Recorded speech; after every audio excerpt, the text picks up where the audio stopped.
Hey hello welcome back to show cars. இன்றைக்கி என்ன காரை பற்றி பார்க்குறோன்னு பார்த்தீங்கன்னா 2015 model Hyundai Asta i20 top and வேரியண்ட்டை பற்றி பார்க்குறோம். இந்த வண்டியில் என்னென்ன ஸ்பெக்ஸு என்னென்ன டீட்டெயில்ஸ் வரிசையாக பார்த்துடலாம்.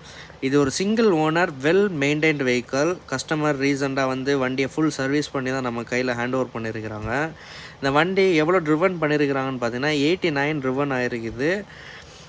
வண்டிக்கு பார்த்தீங்கன்னா கரண்ட் இன்சூரன்ஸ் 4+1 ஸ்டெப்னியோட இன்க்ளூடிங் சேர்த்து அப் டு 95% டயர் கண்டிஷன் இருக்குது. 4 அலாய் வீலும் ஒரு நார்மல் ஸ்டெப்னி வீல்ஸும் வந்துடும். இந்த வண்டியோட இன்டீரியர்ஸ் பார்த்தீங்கன்னா டபுள் டோன் கலரில் வரும். க்ரீம் ப்ளஸ் பிளாக் கலரில் டச்சப் ஆனது. இந்த வண்டிக்கு AC automatic sensor automatic climate control சிஸ்டத்தோடு வரும். ஸ்டீரிங் வீலில் ஆடியோ கண்ட்ரோல் எல்லாமே வந்துடும். புஷ்பேக் சிஸ்டம் புஷ்பேக் பட்டன் தான் வண்டியோட ஸ்டார்ட்டு.